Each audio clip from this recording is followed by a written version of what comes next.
नमस्कार, स्वागत है आपका अपने परिवार तीव्र शिक्षा में।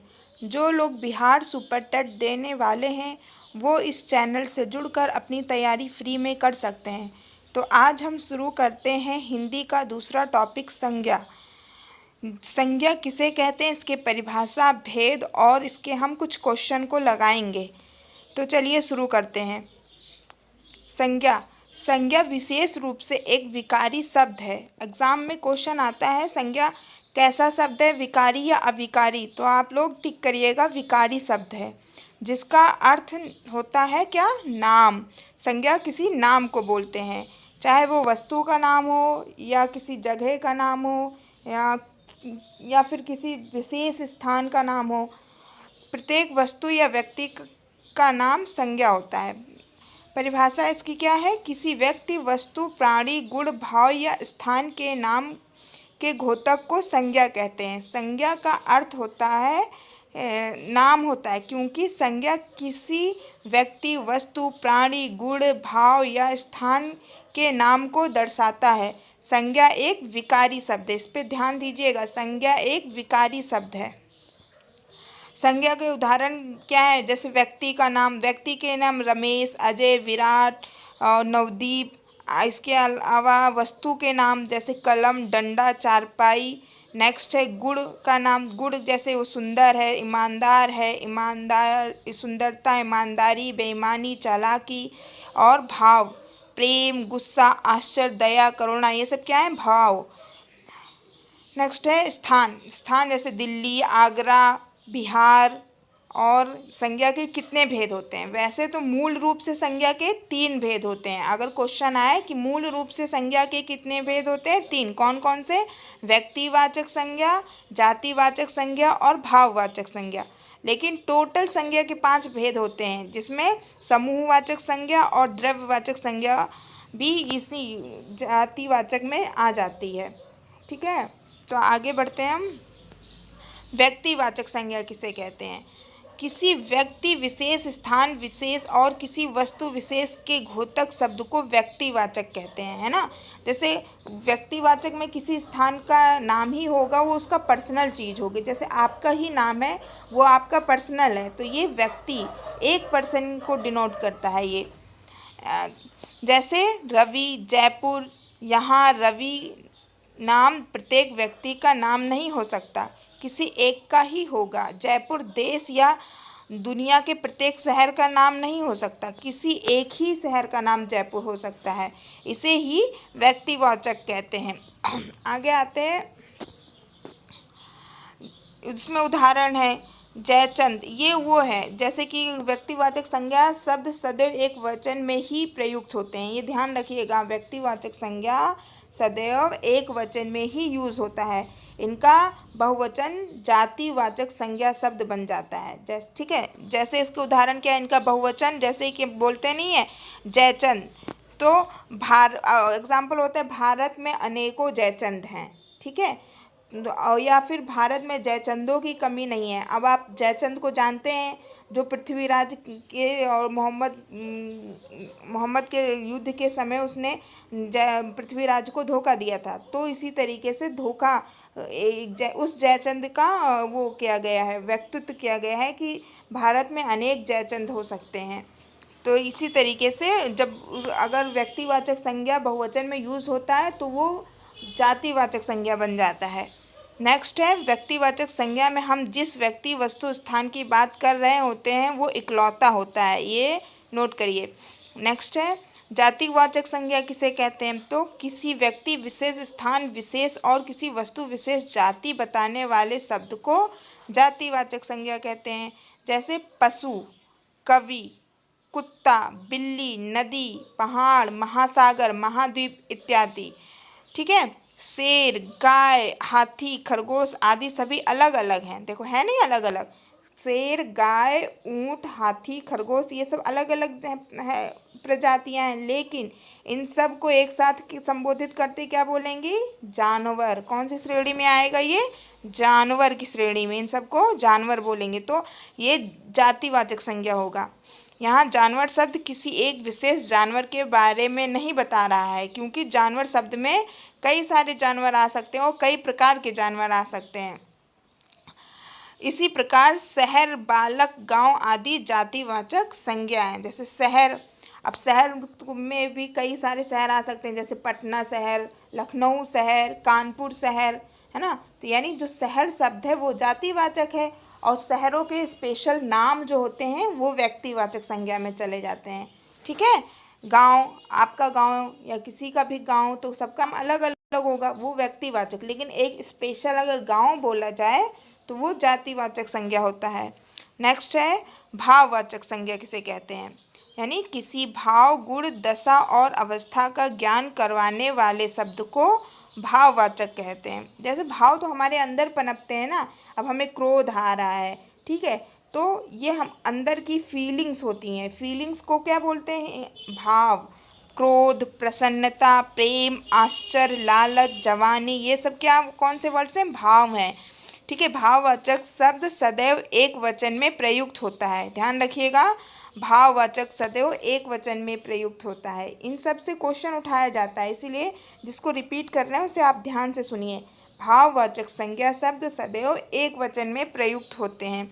इनका बहुवचन जातिवाचक संज्ञा का बोध कराता है। अब जैसे व्यक्तिवाचक में भी अगर उनका बहुवचन आता था तो जातिवाचक में चेंज हो जाता था, वैसे ही भाववाचक शब्द भी एक वचन होते हैं और इनका बहुवचन आता है तो वो जातिवाचक में चला जाता है। जैसे दूरी, दूरी क्या है? ये भाववाचक है, लेकिन दूरियां ये जातिवाचक में चला गया। तो इसी तरीके के ये एग्जाम्पल हैं, चोरी, चोरियां। ठीक है। भाववाचक संज्ञा के उदाहरण क्या है? क्रोध, प्रसन्नता, प्रेम, आश्चर्य। यहाँ शब्द भाव का बोध करवा रहे हैं। आगे है समूहवाचक संज्ञा किसे कहते हैं? तो समूह, समूह से आप सुन के क्या लगा गया? यानी कोई झुंड। समूह का मतलब कोई झुंड, यानी वे संज्ञा शब्द जो किसी समूह या समुदाय विशेष की स्थिति को प्रकट करते हैं उन्हें समूहवाचक संज्ञा कहते हैं। ठीक है। जैसे कक्षा, अब कक्षा में तो बहुत सारे बच्चे होते हैं, लेकिन सिर्फ कक्षा यानी कि ये एक समूह को प्रकट कर रहा है। संसद, संसद में भी बहुत सारे लोग होते हैं, लेकिन बाहरी रूप से उसे क्या बोलते हैं हम? संसद। ठीक है। भीड़, ढेर, दल, सेना, परिवार, परिवार में भी बहुत सारे लोग होते हैं, लेकिन जब उसकी एकजुटता में करते हैं तो यह एक समूहवाचक संज्ञा है। जहाँ पे समूह यानी झुंड दिखाई दे लोगों का, वह एक समूहवाचक संज्ञा होता है। आगे है, इसके उदाहरण देखते हैं हम कुछ। जैसे आज गांव में सभा है। ठीक है। अब सभा क्या है? सभा समूहवाचक संज्ञा है। क्यों? क्योंकि सभा तो एक व्यक्ति से तो मिलकर बनेगी नहीं, सभा में तो बहुत सारे व्यक्ति होंगे ना, तो सभा क्या है? हमारा समूहवाचक संज्ञा है। और नेक्स्ट है उदाहरण, कल संसद में बहुत बहस होगी।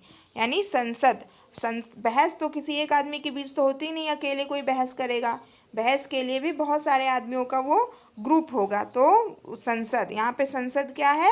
हमारा समूहवाचक संज्ञा है। इसी तरीके के अन्य उदाहरण भी हैं।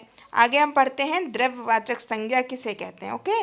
तो द्रव्यवाचक किसी द्रव्य, पदार्थ, धातु तथा अधातु का बोध कराने वाले शब्द को द्रव्यवाचक संज्ञा कहते हैं। जैसे ठोस अवस्था, ठोस में क्या होता है? सोना, चांदी, लोहा, ये सब क्या ठोस में अवस्था है, द्रव्य की होती है। जैसे सोना भी पिघलाया जा सकता है, चांदी भी पिघलाया जा सकता है, ठीक है, और लोहा भी पिघलाया जा सकता है, लेकिन ये बाद में ठोस अवस्था में आ जाती हैं। ठीक है। द्रव्य मतलब होता है पिघली हुई वस्तु, यानी पानी के टाइप की। तो सोना, चांदी, लोहा, ध्यान रखिएगा, ये द्रव्यवाचक संज्ञा में आएगा। शब्द अलग अलग धातु को दर्शाते हैं, अतः सोना, चांदी, लोहा द्रव्यवाचक संज्ञा है। और कौन सी अवस्था होती है? जैसे पानी, दूध आदि शब्द द्रव्य को दर्शाते हैं, अतः पानी, दूध भी द्रव्यवाचक संज्ञा है। गैस अवस्था जैसे ऑक्सीजन, हाइड्रोजन, नाइट्रोजन, ये भी द्रव्यवाचक संज्ञा है। ठीक है। आगे द्रव्यवाचक संज्ञा के उदाहरण क्या है? महेश को पानी पीना है। पानी क्या है? हमारा द्रव्यवाचक संज्ञा। आजकल सोना बहुत महंगा हो गया है, तो सोना क्या है हमारा द्रव्यवाचक संज्ञा। गाय का दूध मीठा होता है, यहाँ पे दूध जो है वो द्रव्यवाचक संज्ञा है। ठीक है, आगे इसके क्वेश्चन आंसर हम करते हैं। ठीक है, इस क्वेश्चन आंसर को आपको समझ में आ जाएगा संज्ञा क्या है। ठीक है, जैसे सुंदरता में संज्ञा है, कौन सी संज्ञा है सुंदरता में? भाववाचक, व्यक्तिवाचक, जातिवाचक या समूहवाचक? आप लोग कमेंट में आंसर दीजिए। सुंदरता में कौन सी संज्ञा है? हाँ, कौन सी? भाववाचक संज्ञा। सुंदरता में भाववाचक संज्ञा है। ठीक है, नेक्स्ट है कौन सा शब्द भाववाचक है? इसमें देखिए सोना, विद्यालय या फिर फूल, पशुता, तो कौन सा शब्द भाववाचक है? बोलिए। पशुता। पशुता, पशुता में क्या होता है? ये भाव आ रहा है। ठीक है, पशुता हमारा व्यवहार के लिए होता है, जैसे कि राहुल का व्यवहार पशुता वाला है ना। तो ये क्या है?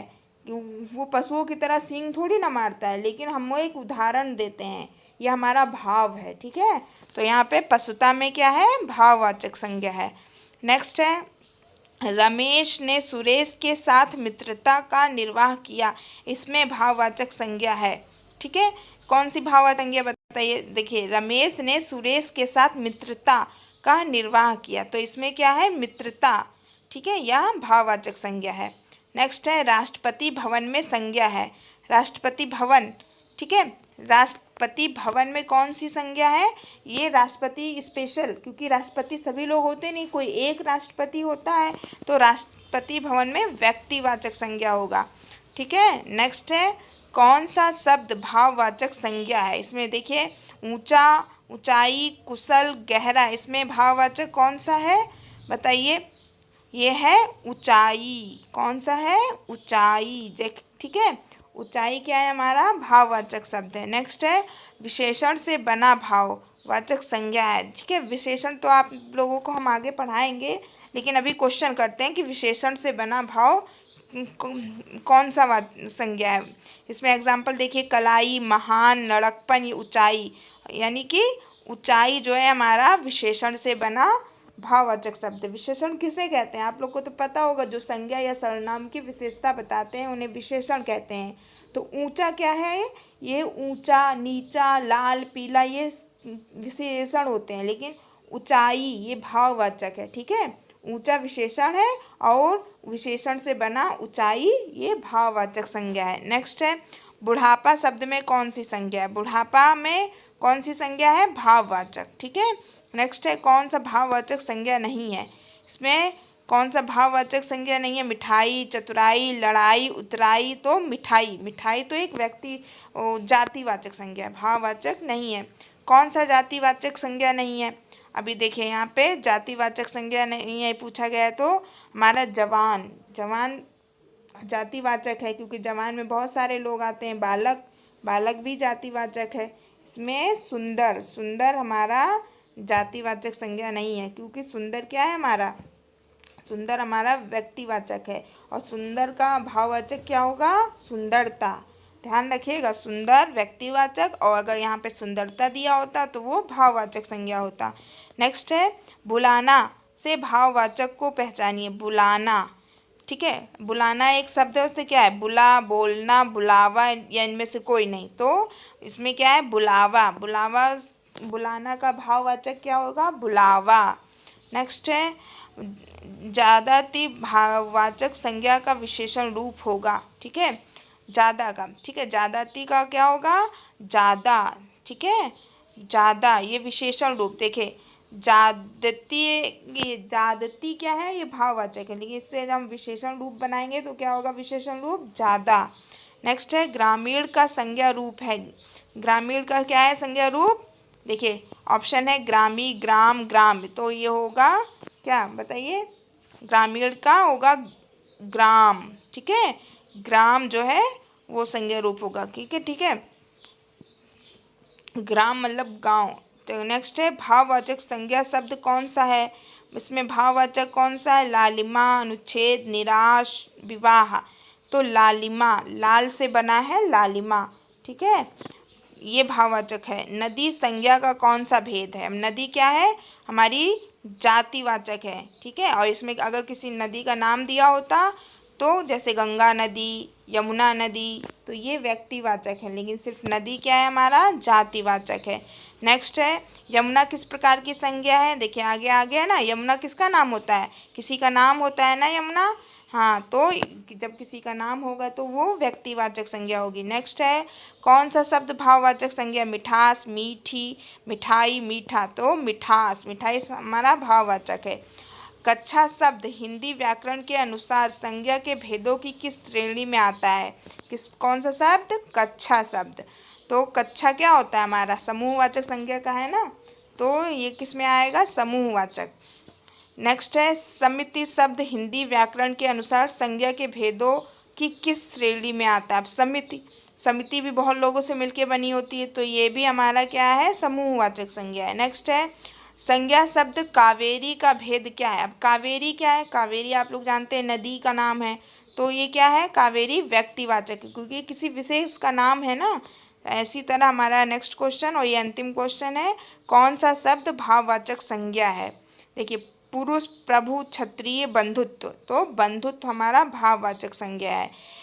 और इसी तरह हमारा ये कंप्लीट कोर्स आपको हिंदी का करा दिया जाएगा, इसलिए हमारे चैनल को लाइक और सब्सक्राइब करना ना भूलें। धन्यवाद।